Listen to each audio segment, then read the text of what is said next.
आज की प्रातःकालीन प्रवचन सभा में आप सबका हार्दिक स्वागत है, हार्दिक अभिनंदन है। जैसा कि मैंने कल आपको बताया था, आज मेरे प्रवचन का विषय क्या होगा? मुख वस्त्रिका। साधना के प्रमुख अंग जिसके अंदर आसन, माला, कुंडली, मुपट्टी, स्वाध्याय की पुस्तक, ये किसके अंग है? साधना के उपकरण हैं। इनके बिना आपको ये बाहरी उपकरणों का प्रयोग करना ही करना होगा। तो आज हम करेंगे चर्चा मुख वस्त्रिका कि सबसे पहले मुख वस्त्रिका किसे कहते हैं, मुख वस्त्रिका क्या है। जैसे कि कोई हिंदू धर्म को अपनाता है, यदि आप वहां पर केसरिया रंग का झंडा देखते हो तो क्या कहते हो? ये कौन है? ये सनातनी है। किसी को बुर्का पहनते हुए देखते हो तो क्या कहते हो? ये मुसलमान है। और कहीं किसी अननोन सिटी में आप गए हैं और कहीं आपको कोई मुख वस्त्रिका में व्यक्ति दिख गया तो आप क्या करोगे? ये जैन है। तो ये मुख वस्त्रिका हम जैनियों की क्या है? पहचान है। इसको देखते ही पहचान जाते हैं कि ये व्यक्ति जैन है।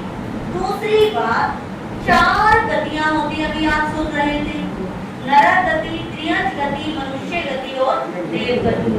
इन चारों गतियों में से कौन सी गति के जी मुख वस्त्रिका लगाते हैं? क्या कभी किसी त्रियंश की मुपट्टी लगाते हुए देखा? क्या कभी कोई नारदी के जीव के बारे में सुना? क्या कभी देवलोक में सुना कि वो मुपट्टी लगाकर क्या कर रहे हैं? सवाई कर रहे हैं। तो सिर्फ 4 गतियों के अंदर एक मनुष्य गति के प्राणी ही ऐसे हैं जो क्या यूज करते हैं? मुख वस्त्रिका का यूज करते हैं। हमारे जैन धर्म में 4 प्रकार के क्या है? संप्रदाय हैं। कौन कौन से? दिगंबर, श्वेतांबर, तेराबंदी और मूर्ति पूजक, श्रृंगारी मूर्ति वाले कहते हैं। तो चारों संप्रदाय में से 3 संप्रदाय के अंदर मुख वस्त्रिका का क्या होता है? प्रयोग होता है। सिर्फ एक दिगंबर संप्रदाय के अंदर मुख वस्त्रिका का विधान नहीं है। अभी हम स्थानकवासी हैं तो हम क्या, हमारी मुपट्टी कैसी है? जैसी मैंने लगा रखी है। जो तेराबंदी होते हैं उनकी मुपट्टी कैसी होती है? लंबी होती है, यानी कि यहाँ तक जाती है तो हम पहचान जाते हैं कि ये कौन है? तेराबंदी है। और यदि कोई समाई कर रहा है, उसने मुंह पे मुपट्टी नहीं लगा रखी परंतु अपने हाथ में ऐसे करके क्या पकड़ी हुई है? मुख वस्त्रिका पकड़ी हुई है। तो जब वो बोलते हैं तो वो हाथ से क्या कर लेते हैं? मुंह की यतना कर लेते हैं। तो जैन धर्म में 3 संप्रदायों के अंदर मुख वस्त्रिका का प्रयोग किया जाता है। मुख वस्त्रिका जो प्रॉपर शब्द है, ये क्या है? हमारे शास्त्रों का लगा दिया मुंह पट्टी, क्या मुंह पट्टी। मुंह पट्टी के अंदर भी मुंह भागों को क्या कर देते हैं, हटा देते हैं मुंह पट्टी। और कई को क्या कहते हैं, खाली पट्टी। अरे पट्टी तो लगा दो, सुनाई करने आए हो है ना। तो क्या है, मुख भस्त्रिका का सबसे पहले हमें प्योर शब्द क्या करना चाहिए, यूज करना चाहिए। जो प्योर शब्द क्या है, शुद्ध शब्द क्या है, मुख भस्त्रिका, जिसका अर्थ क्या होता है, मुख पर लगाया जाने वाला वस्त्र। ये क्या कहलाता है, मुख भस्त्रिका कहलाता है। और ये जो मुख भस्त्रिका होती है, इसका रंग कौन सा होता है, सफेद। कभी भी आपने काले रंग की, पीले रंग की, नीले रंग की क्या नहीं देखी होगी, दुपट्टी नहीं देखी होगी। परंतु अभी कुछ समय से दुपट्टी के ऊपर क्या कर देते हैं, डिजाइन बना देते हैं। कोई नव दीक्षित होता है या किसी को अट्रैक्शन के लिए कि उसे लगे कि वाह मैं कितनी सुंदर दुपट्टी लगा रहा हूँ, तो डिजाइन वाली दुपट्टी क्या दे देते हैं, शुरू में दे देते हैं। परंतु वास्तविक रूप में दुपट्टी का रंग कौन सा है, सफेद रंग की है। और दुपट्टी लगाने के लिए किसका प्रयोग किया जाता है, धागे का। क्योंकि धागे के माध्यम से दुपट्टी क्या होती है, दिखती है। तो हमारे शास्त्रों के अंदर कहा गया है कि जो हम भस्त्रिका लगाते हैं, इसका भी एक साइज होता है। जैसे हमारे कपड़े पहनते हैं, हर किसी के कपड़े का क्या होता है, अपना अपना साइज होता है, अपने साइज के कपड़े पहनते हैं। ऐसे ही भगवान महावीर ने हमारी मुख भस्त्रिका का भी सबका अपना अपना क्या दिया है, साइज। ये नहीं कि जो दुपट्टी सबके लिए तैयार है और आपने क्या कर ली, लगा ली और आपने दुपट्टी पहन ली। कहते हैं दुपट्टी की आपने खोल के देखी होगी तो लंबाई क्या होती है, ज्यादा होती है, और चौड़ाई क्या होती है, कम होती है। तो दुपट्टी जिसका प्रयोग कर रही है, उसको आपको अपनी उंगली से क्या करना है, नापना है। कहते हैं 16 उंगल लंबी, कितनी, 16 उंगल लंबी होनी चाहिए और 12 उंगल क्या होनी चाहिए, चौड़ी होनी चाहिए। 16 उंगल लंबा कपड़ा और 12 उंगल चौड़ा कपड़ा, उसको डबल फोल्ड करके फिर उसकी कितनी तय की जाती है, 8 तय। टोटल 8 तय बनती है, तब जाकर क्या बनती है, मुख भस्त्रिका बनती है। क्योंकि कई बार आप देखते हैं किसी का मुंह तो क्या होता है, छोटा सा होता है और मुंहपट्टी इतनी बड़ी, और कई बार मुंह इतना बड़ा, मुंहपट्टी छोटी सी। तो क्या कहते हैं, कपड़े अपने फिटिंग के पहनते हैं कि मैं क्या लगूं, सुंदर लगूं, मैं अच्छा लगूं। तो उसी प्रकार आप जिस मुख भस्त्रिका को लगा रहे हो, तो सबसे पहले चेक करना कि ये मेरे साइज की है कि क्या नहीं, ठीक है ना। ऐसे नहीं उठाया और क्या कर दिया, लगा दिया। तो मुख भस्त्रिका को लगाने से पहले हमें साइज का क्या होना चाहिए, ज्ञान होना चाहिए। ये मुख कई व्यक्ति प्रश्न करते हैं कि महाराज जी जो हमारे तीर्थंकर परमात्मा है, उनके ऊपर तो क्या नहीं है, दुपट्टी नहीं है, कोई कुछ नहीं है, फिर हम क्या मानते हैं, मुख भस्त्रिका लगाते हैं। आपने कल्पसूत्र पढ़ा होगा, उपासम दशाम सूत्र में सुना होगा, उत्तराधार सूत्र में सुना होगा। कल्पसूत्र के अंदर वर्णन आता है कि जब कोई जीव माँ के गर्भ में आता है तीर्थंकर बनने वाला, यानी कि वो देवलोक से ज्वलित करके माँ के गर्भ में आता है, और देवलोक के अंदर शक्रेंद्र देव का सिंहासन कंपायमान होता है, और वो अपने अवधि ज्ञान से देखता है कि तीर्थंकर बनने वाली आत्मा कहाँ आ गई है, माँ के गर्भ में आ गई है। तो वो उस समय अपने सिंहासन से उठकर अपने महलों के अंदर जिस दिशा में उत्तर और पूर्व यानी कि ईशान कोण होता है, वहां पर जाते हैं और मुख भस्त्रिका यानी कि एक कपड़ा मुट्ठी रखना के लिए लगाते हैं, और नमो तुरंग के पाठ से क्या करते हैं, वंदन करते हैं। तो देखो ये तो प्रभु ऋषभ देव से पूर्व की क्या है घटना, जो कल्पसूत्र के अंदर क्या है, वर्णित है। इसी प्रकार उपासक दशाम सूत्र जिसमें 10 श्रावकों का क्या है, वर्णन है, जिसके अंदर पहले श्रावक कौन है, आनंद श्रावक। उनकी साधना का जब वर्णन आता है तो उसमें आता है कि वो पोषणशाला के अंदर जाते हैं और दिन के तीसरे पहर में जो उनके समाई के उपकरण होते हैं, मुख, भस्त्रिका इत्यादि, उसकी क्या करते हैं, बड़ी लेखना करते हैं। तो इस प्रकार दुपट्टी का इतिहास क्या है, बहुत ज्यादा पुराना है। सिर्फ हमारे जैन धर्म में ही नहीं, शिव पुराण के अंदर भी कहा गया है कि जो दुपट्टी की रक्षा करता है, दुपट्टी भी उसकी क्या करती है, रक्षा करती है। महात्मा गांधी जी के चरित्र में मिलता है कि महात्मा गांधी जी भी दुपट्टी के क्या थे, समर्थन में थे, क्योंकि वो अपने गुरु किसको मानते थे, याद है किसी को, स्वामी बेचरदास जी, जो क्या थे, एक जैन पंजाबी संत थे, यानी कि वो भी दुपट्टी को स्वीकार करते थे। इसी प्रकार योग शास्त्र के अंदर वर्णन आता है कि दुपट्टी लगाने से 3 योग लगते हैं। 3 योग कौन से हैं, मन, वचन और काया। कि जब आप दुपट्टी लगाते हैं तो मन क्या हो जाता है, कंट्रोल हो जाता है, और आपकी वाणी से क्या हो जाते हो, चुप हो जाते हो, और काया से एक जगह क्या हो जाते हो, स्थिर हो जाते हो। तो दुपट्टी लगाने से 3 योग क्या होते हैं, सकते हैं। साइंस भी दुपट्टी को क्या करता है, स्वीकार करता है। जब साइंस ने हमारी भूपत्रिका के ऊपर रिसर्च करी तो वहां पर वो लिखते हैं कि कोई व्यक्ति यदि दुपट्टी लगाकर याद करता है, दुपट्टी लगाकर पढ़ाई करता है, तो उसको जल्दी क्या होता है, याद होता है, क्योंकि उसको पता रहता है कि मैंने क्या लगा रखी है, दुपट्टी लगा रखी है। उसका ध्यान दूसरी जगह से हटकर एक जगह क्या हो जाता है, स्थिर हो जाता है। और एक बात और है कि दुपट्टी लगाने से कई बार बड़ी से बड़ी बीमारियां भी क्या हो जाती हैं, ठीक हो जाती हैं। कि कोई कहते हैं यदि कोई बीमार व्यक्ति है, वो ठीक ही नहीं हो रहा, तो आप उसको क्या लगा दो, मुख भस्त्रिका लगा दो, और आप देखेंगे कि वो व्यक्ति क्या हो गया, ठीक हो गया। अभी कुछ मई की बात है, महाराष्ट्र के अंदर एक महासाध्वी जी, जिन्होंने क्या लिया, संथारा लिया। डॉक्टर ने जवाब दे दिया कि आधा घंटे से ज्यादा समय नहीं है, और जैसे ही संथारा लिया, और संथारा लेने के बाद 64 दिन तक उनका क्या चला, संथारा चला।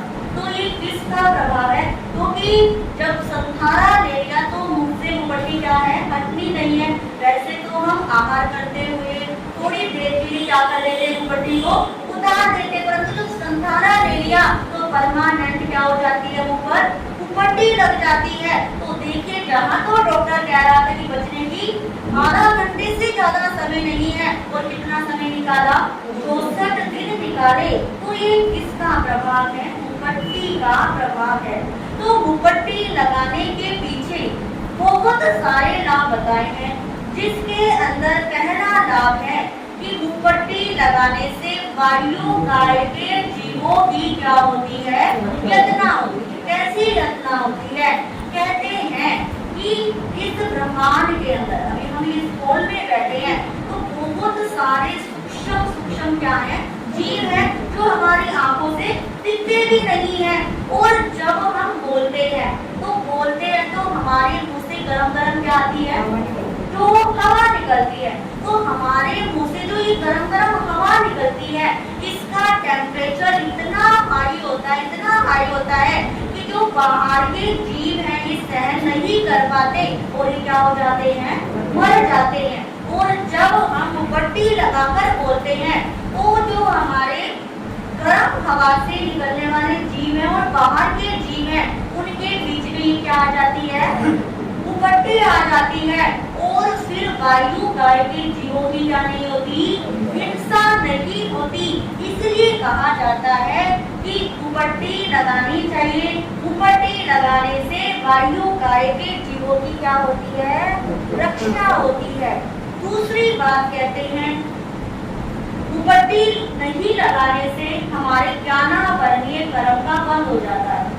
जब हम दुपट्टी लगाते हैं, कई बार आपने देखा होगा, हम पढ़ते हैं, जब बोल कर पढ़ते हैं तो हमारे मुंह से क्या निकलता है, थूक निकलता है। वो थूक किस पर जाता है, आप जिस पुस्तक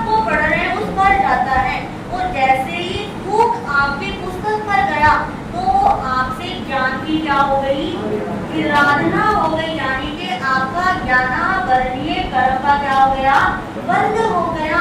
तो इसलिए कहते हैं कि पढ़ते समय क्या लगाओ, मुख भस्त्रिका लगाओ, ताकि ज्ञानावरणीय कर्म का बंद ना हो।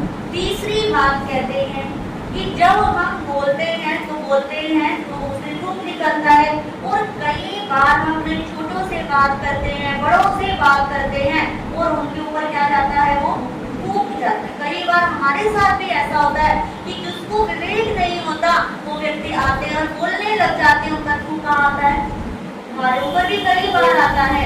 तो इससे सामने वाले का क्या होता है, अपमान। हमारे से चाहे बड़े हैं चाहे छोटे हैं चाहे गुरु भगवत है, उनका क्या हो जाता है, अपमान होता है। तो उनका अपमान ना हो इसलिए भी कहा क्या जाता है, मुख की मुखपत्रिका से क्या करनी चाहिए, यत्न करनी चाहिए।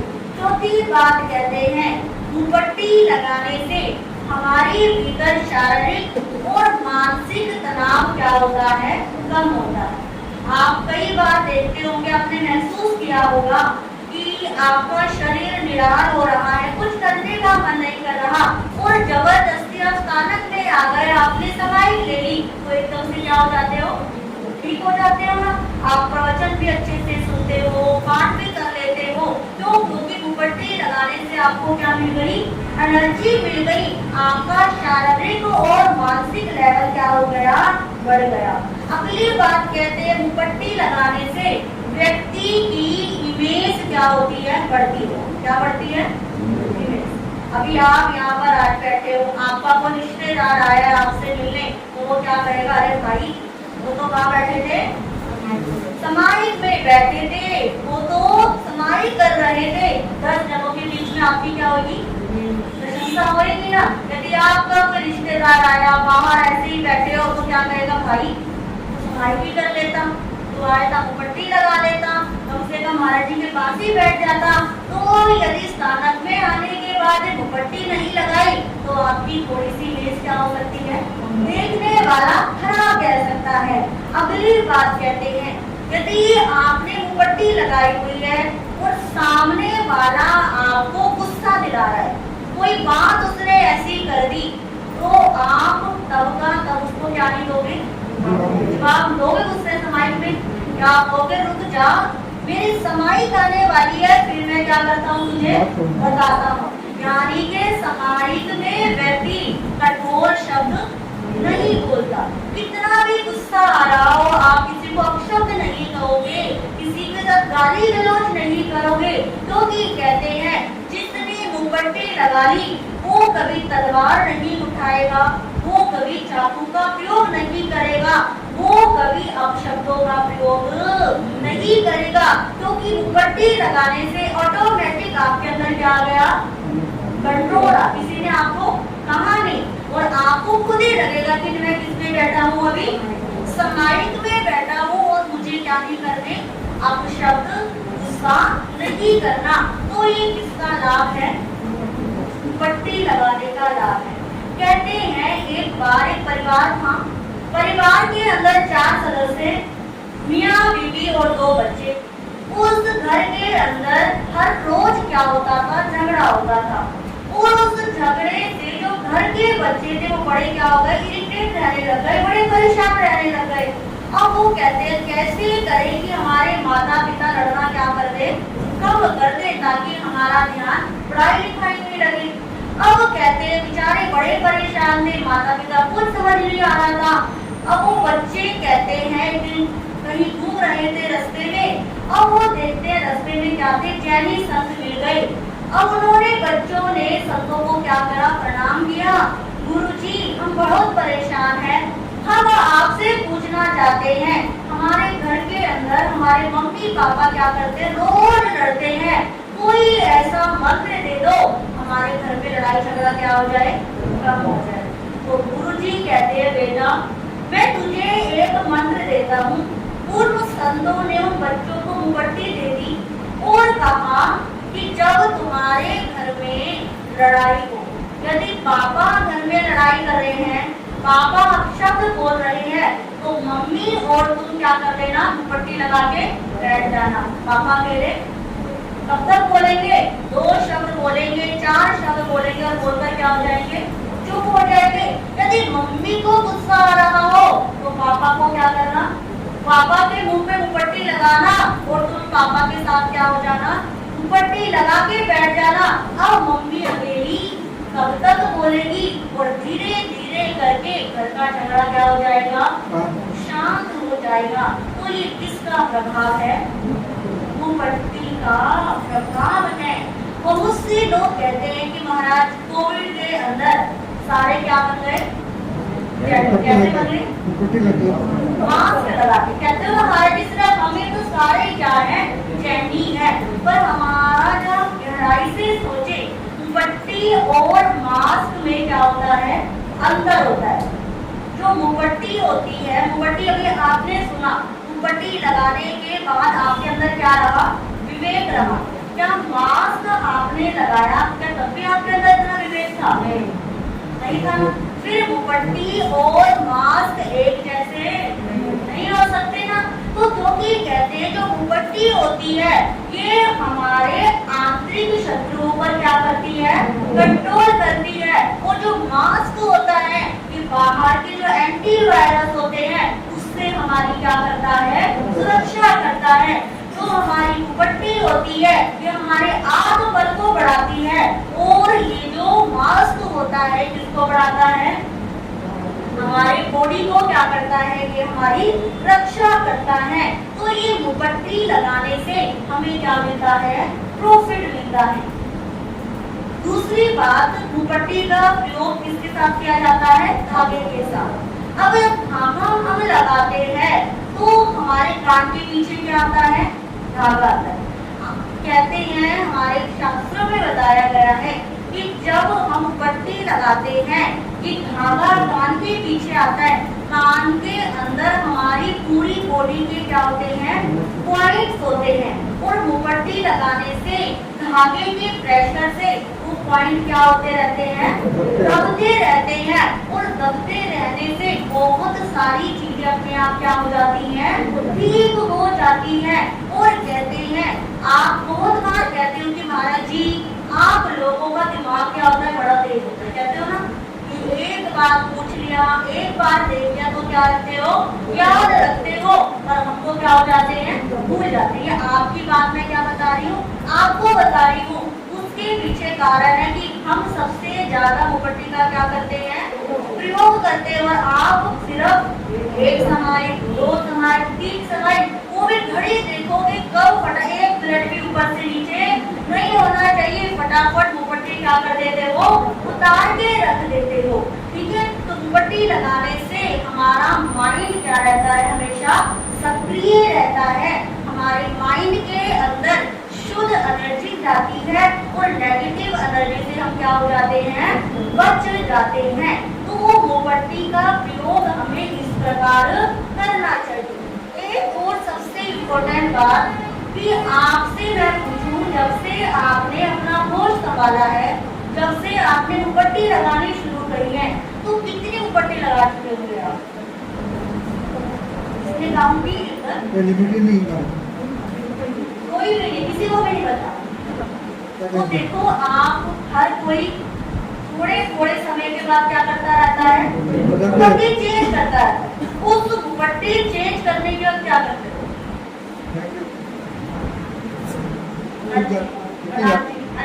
फैक्ट्री जाती है। और भैया आप कह रहे हो बहुत सारी चेंज करती है, बताओ क्या करते हो, हाँ जी, फेंक देते हैं। ठीक है ना, सबके मन की बात मैं कह दूं, आप उस दुपट्टी को क्या कर देते हो, फेंक देते हो। परंतु कहते हैं जो भी आप दुपट्टी यूज करते हो तो उस दुपट्टी को कभी फेंकना नहीं चाहिए, क्योंकि आपने उससे क्या करी है, साधना की है, समय की है। उसके अंदर बहुत सारी क्या आ जाती है, एनर्जी आ जाती है। उस एनर्जी को आपने क्या कर दिया, फेंक दिया। तो कहते हैं उस दुपट्टी को, कई लोग तो बड़े होशियार, बड़े समझदार होते हैं, गंदी दुपट्टी हुई और स्थानक में क्या लगा देते हैं, छोड़ आते हैं कि जो स्थानक का सेवा करे, समाज वाले करे, जो करना है कर ले। क्या आप अपनी इम्पोर्टेंट चीज को ऐसे ही छोड़ देते हो? किसी की गोल्ड की रिंग हो, आपने बहुत सारी पहन ली, छोड़ दो उसको, नहीं में संभाल के रखते हो। तो कहते हैं सबसे पहली बात तो मुपट्टी हमेशा साफ सुथरी होनी चाहिए। ऐसा नहीं कि आप मुपट्टी लगा रहे हो, पसीने से पूरे अंदर की तरफ निशान हुए हुए हैं। कई बहनें क्या करती है, मुपट्टी लगा, होठ पर क्या लगी होती है, लिपस्टिक लगी होती है, मुपट्टी पर क्या हो जाती है, वो ऐसी कैसी पूरी छाप देते हैं। तो यदि आपको स्माइल करनी है तो लिपस्टिक का प्रयोग ना करें, क्योंकि वो लगाने से जो आपका सारे उस पे निशान आ जाएंगे, वो तो निशान हटेंगे भी नहीं और आप स्माइल के बदले और क्या करोगे, दोष के भागीदारी बन जाओगे। तो मुपट्टी पहली बात तो साफ सुथरी होनी चाहिए। पीली गंदी सड़ी मुपट्टी नहीं हो, कपड़े साफ सुथरे पहनते हो तो मुपट्टी साफ सुथरी क्यों नहीं? तो मुपट्टी को समय समय पर क्या करते रहो, धोते रहो, पीढ़ी के हर बार चेंज कर ली कि जब तक वो चलती है उसको चलाओ, उसको धोते रहो और साफ क्या लगाओ, मुपट्टी लगाओ। यदि आपको मुपट्टी चेंज करने का मन कर रहा है तो उसके लिए कहते हैं कि आप अपनी पुरानी मुपट्टी को एक जगह क्या कर लो, रख लो। जब आपकी 5, 6, 7, 8 मुपट्टियां हो जाती हैं तो कहते हैं जब मकान की नींव, जब कोई नया मकान बनवाते हैं, कोई फैक्ट्री बनवाते हैं, मकान में रेनोवेशन करवाते हैं, तो आप उस समय अपनी पुरानी मुपट्टियों को उसमें क्या कर सकते हैं, लगवा सकते हैं, क्योंकि आपने उसको क्या किया है, एनर्जेटिक किया है ना, उसके अंदर साधना की है, तो उसके अंदर इतना सारा क्या आ गया है, प्रभाव आ गया है। तो मुपट्टी को ऐसे इधर उधर नहीं देना, आपको खुद भी ध्यान रखना है और अपने परिचित को या किसी व्यक्ति को आप देखो कि ये क्या कर रहा है, इधर उधर देख रहा है, तो उसको क्या करना है, मना करना है, क्योंकि ये हमारा सबसे बड़ा क्या है, हमारी पहचान है। हम अपने घर के बड़े बुजुर्गों की पहचान को कैसे खराब कर दें, इधर उधर फेंक दें, कूड़े में फेंक दें, तो इसकी इतनी वैल्यू रही।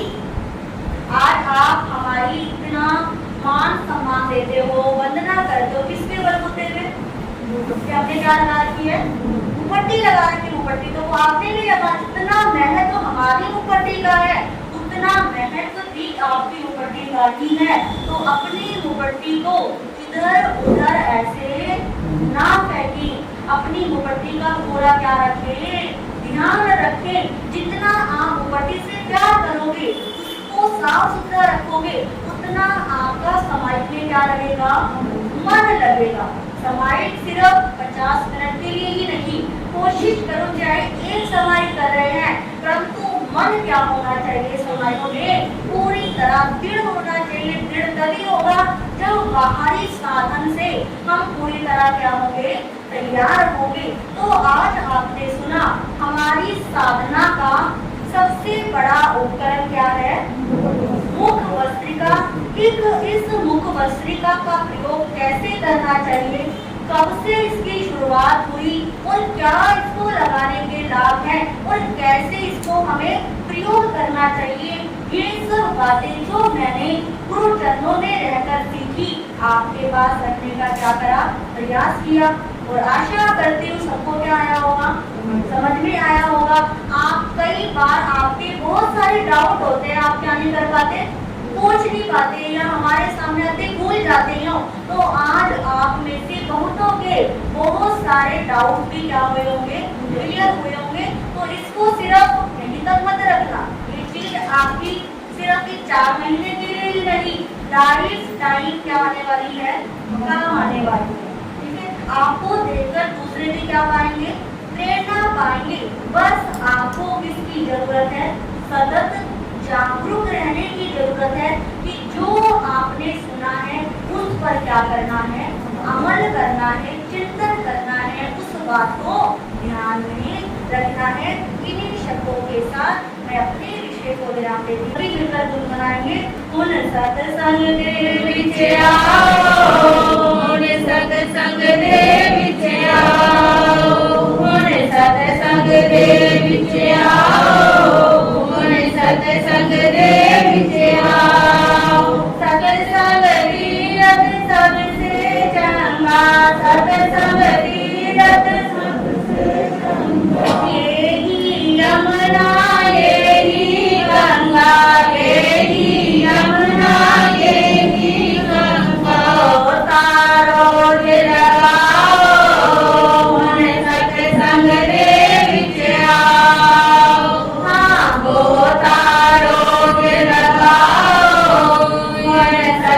संग दे विचे आओ। कल क्या है? रविवार। और क्या है साथ में? दूसरा धर्म स्तोत्र का जाप है।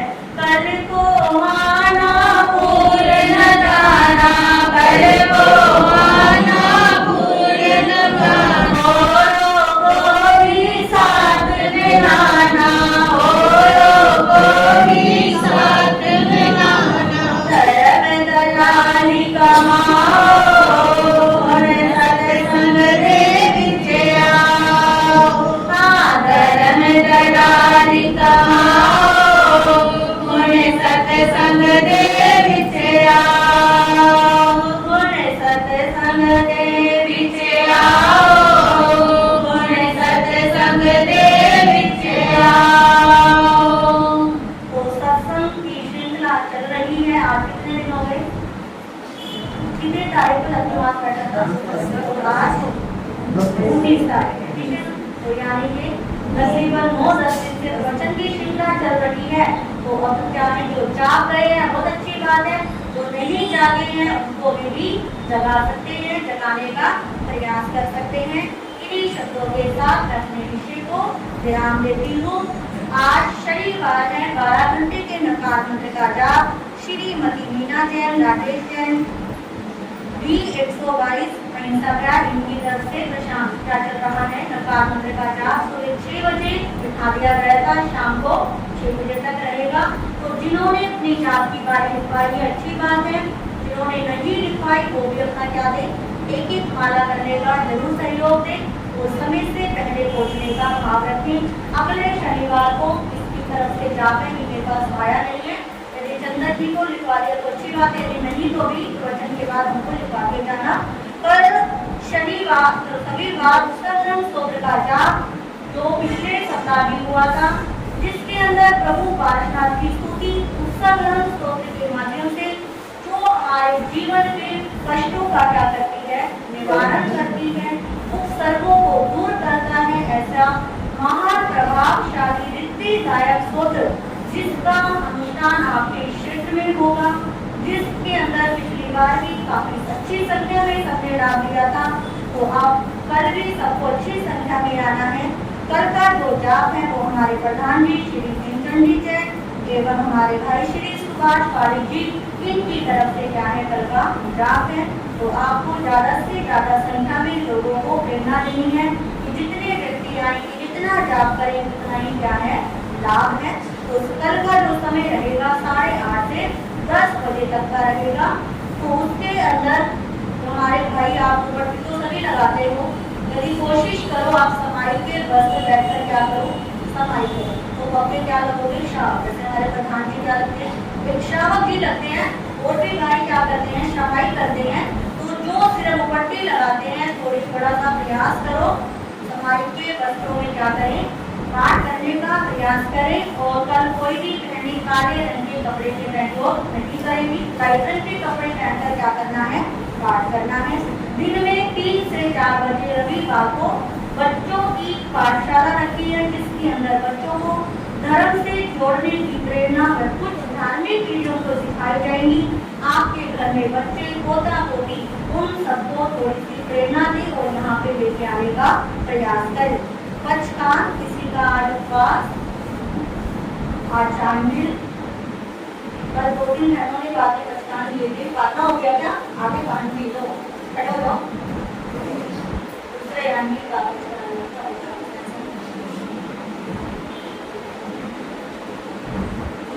क्या बोसरे आगे बढ़ने वालों को धन्यवाद, धन्यवाद, धन्यवाद।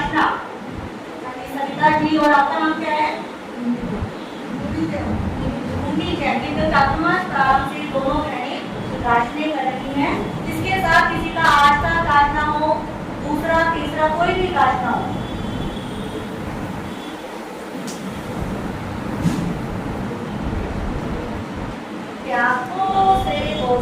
आज के सामूहिक पचकान के अंदर आज गोभी का त्याग, चाहे गोभी फूल गोभी है, चाहे पत्ता गोभी है, दोनों प्रकार की गोभी का त्याग रखेंगे। गोभी का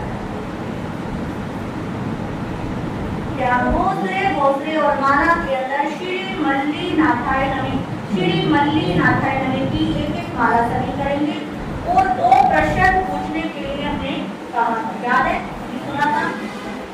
तो सबसे पहला प्रश्न बहनों की तरफ से है, देवों का जन्म कैसे होता है? आप खड़ा करो। अभी हमारे पिताजी महाराज ने क्या करा था, सुनाया था, हल्के हल्के से हाथ। हाँ जी, आप शैया पर आते हैं और शैया पर आते ही एकदम से युवान हो जाते हैं। हाँ, क्या नाम है आपको? प्रीति जैन।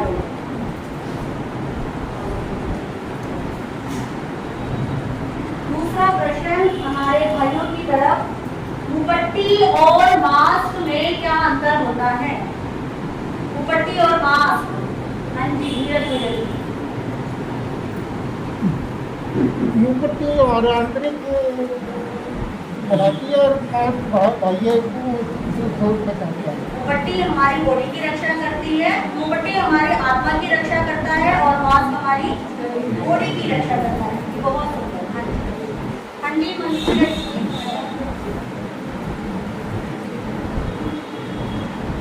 सबको जय हिंद जी। जैसे कि महाराज जी ने सारी सूचनाएं दे दी हैं, कल की जो सूचना महाराज जी ने दी है उसमें हमारा समय कल 8:30 बजे से 10 बजे तक रहेगा। वैसे प्रवचन की श्रृंखला 8:15 बजे चल रही है, लेकिन कल 8:30 बजे से 10 बजे रहेगा। उसके बाद समाज की ओर से गौतम प्रसादी रहेगी और 8:30 से 8:45 बजे तक का टाइम जो है वो ऊपर का टाइम हुआ है। उसके अंदर पंचुअलिटी जो है वो ये जैसे 8:45 बजे के बाद जो भी बाहर होंगे, चंदन भाभी होंगे या मैं हूँ, स्लिप नहीं दी जाएगी। उसके अंदर 3 पंचुअलिटी दोनों परिवार की तरफ से निकाली जाएगी। जैसे कि कल महाराज जी ने बताई है हमारे प्रधान हेमचंद जी की तरफ से और हमारे पूर्व प्रधान और आज के जो हमारे चेयरमैन है सुभाष पारी जी की तरफ से है। और अगले बार का जो जाम है वो मेरे परिवार की तरफ से है। और उससे संडे का भी जिसने जो जाम देना है बारी दी है, बहुत अच्छा है, नहीं तो महाराज जी को लिखवा दें। और संडे का भी जो सैटरडे का भी जो जाम चल रहा है, अभी काफी नाम आने बाकी हैं। तो मैं हमारा समाज ये चाहता है कि ये श्रृंखला चलती रहे, चौमासे तक चलती रहेगी तो ये हमारे लिए बहुत अच्छा होगा। आसपास क्षेत्रों में बहुत साधु संत विराजमान है, परंतु